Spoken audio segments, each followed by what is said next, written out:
With pleasure, I present you Dr. Tania Sofra, neurophysiologist and clinical psychologist.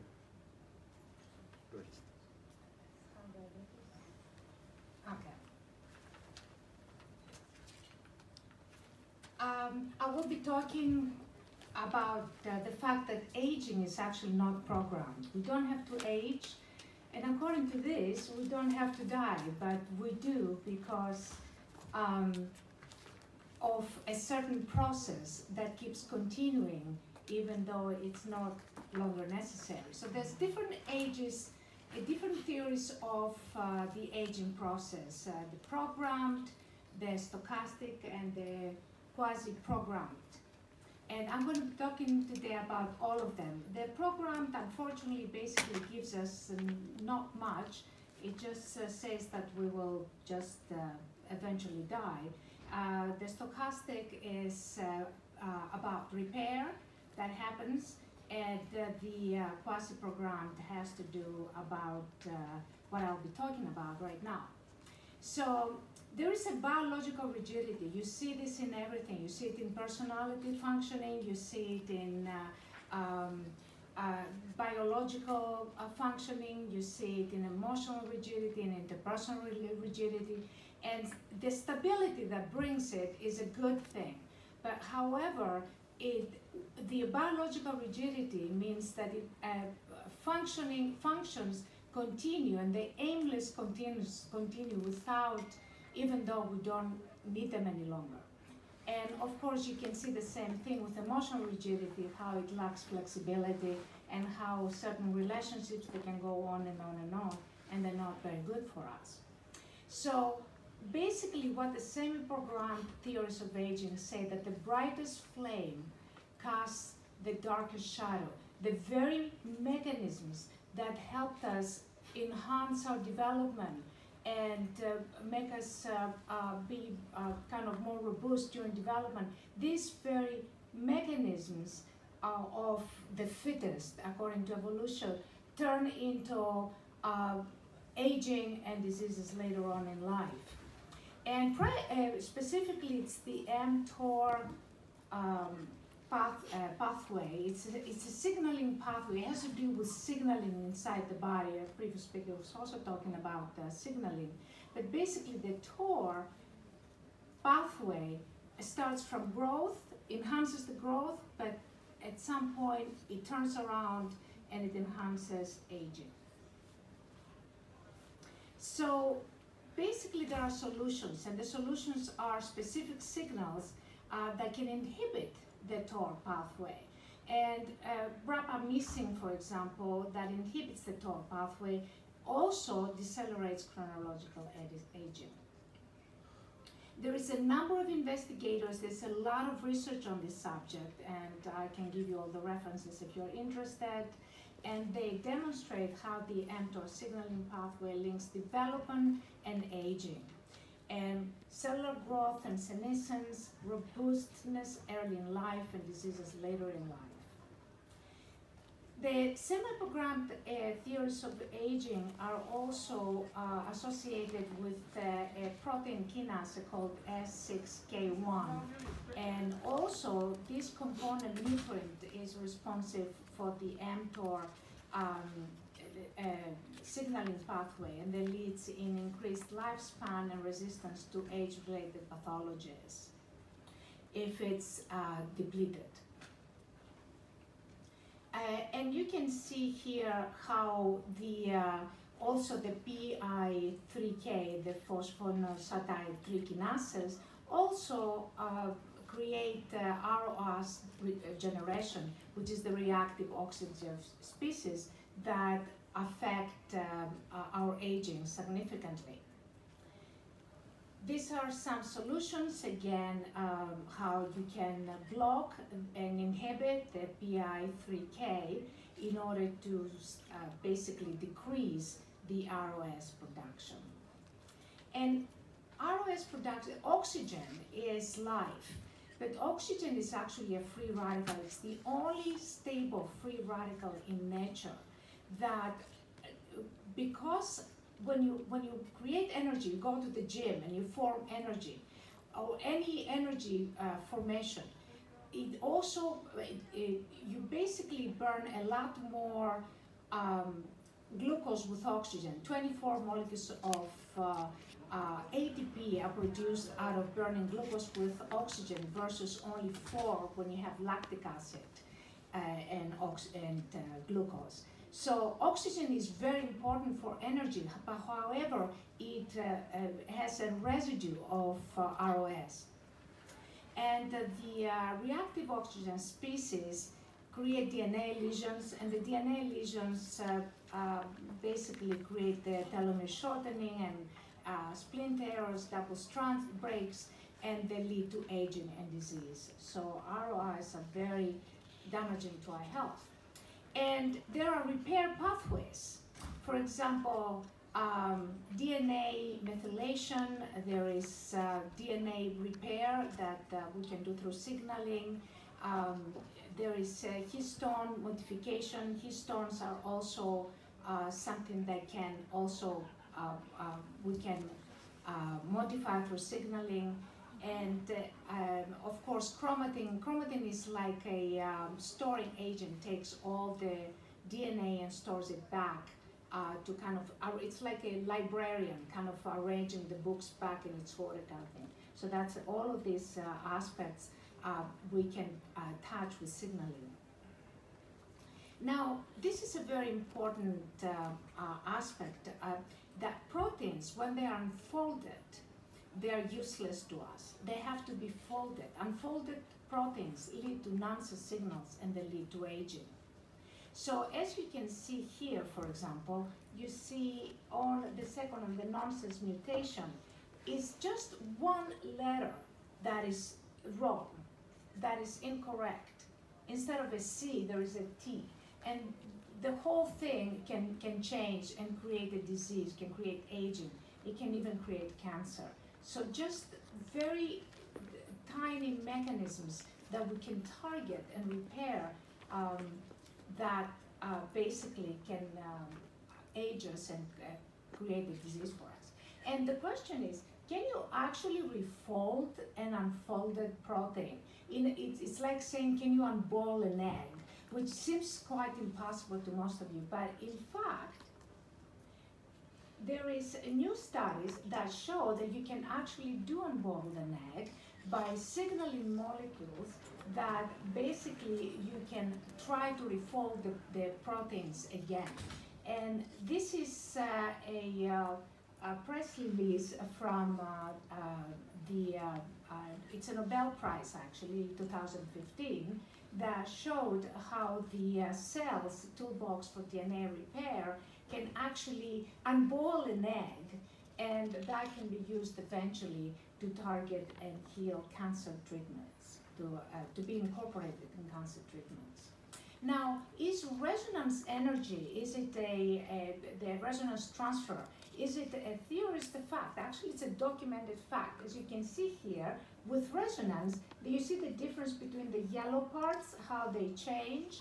This is how they change. This is, obviously, it's a graphic, but you can see this under the microscope, how they can actually change via resonance. There are some more Nobel Prizes that show that actually cells do communicate, but they don't just communicate in proximity, they communicate from far away. So they have they travel with messages like the internet sends emails, and it reaches kind of all over the world in seconds. It's the same thing in our body.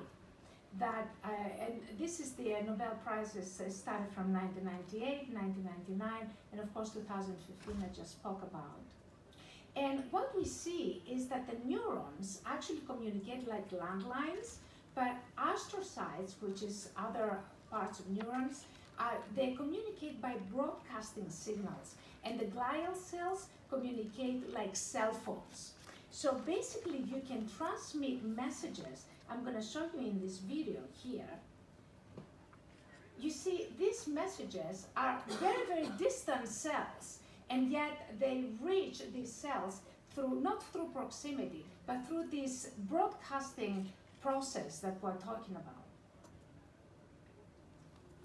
And this is more Nobel Prizes that show how there is a study that showed that they isolated cells inside the barrier, and these cells were able to actually communicate with the cells outside the barrier, even though there was a barrier, and they could not physically communicate with them. So there is communication in our bodies that happens no matter what, basically. So in programmed theories, we have no solution. We're destined to age and die. In stochastic, yes, we have a solution by declining and slowing aging via repair. And in quasi-programmed, we have a solution by basically shutting down certain pathways. So basically, we want to combine stochastic and quasi-programmed theories to enhance repair mechanisms and shut down certain mechanisms that continue aimlessly, resulting in aging and disease.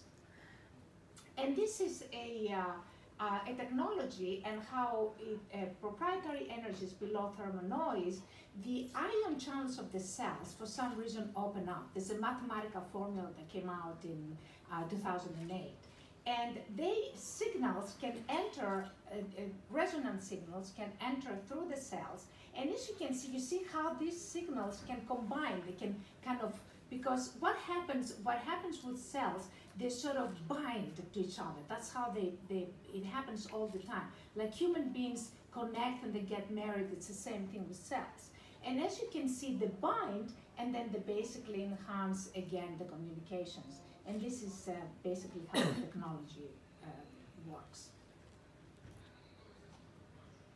And this is some clinical evidence of repairing signaling pathways. This is the psoriatic lesion and the normal skin, and this is the before and after 10 treatments. This is the untreated and treated on a wound, very severe wound, accident wound. This gentleman was told he would never be able to move his hand or grow nails, but he did. And this is a herpes zoster before and after only 2 treatments.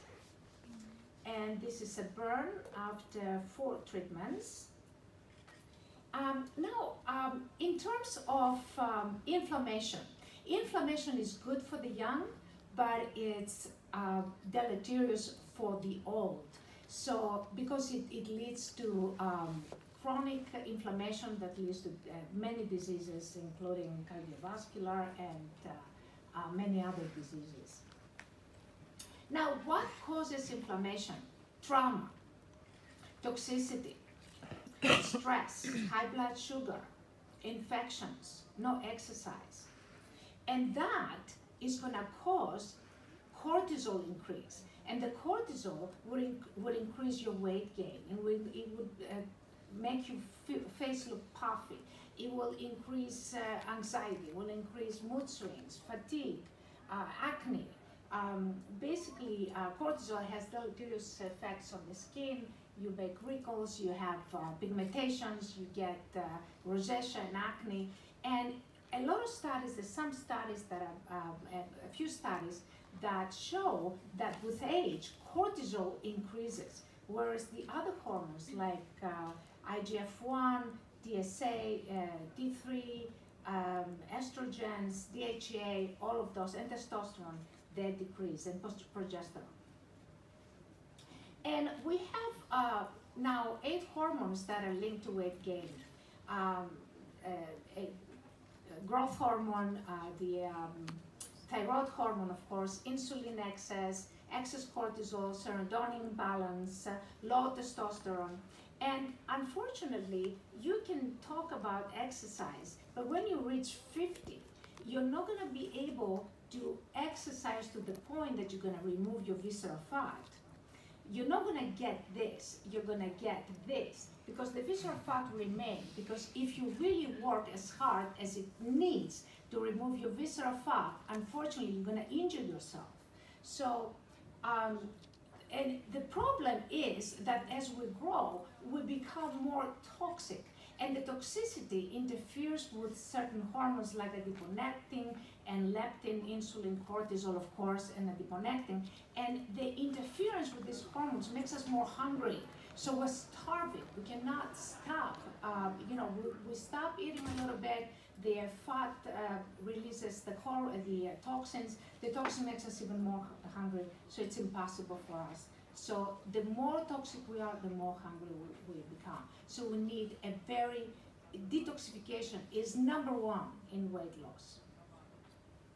And the other problem with exercise is that cortisol increases while testosterone decreases. So with overtraining, you're increasing cortisol and you decrease testosterone. So you go back into this vicious circle of basically gaining weight and not being able to lose weight.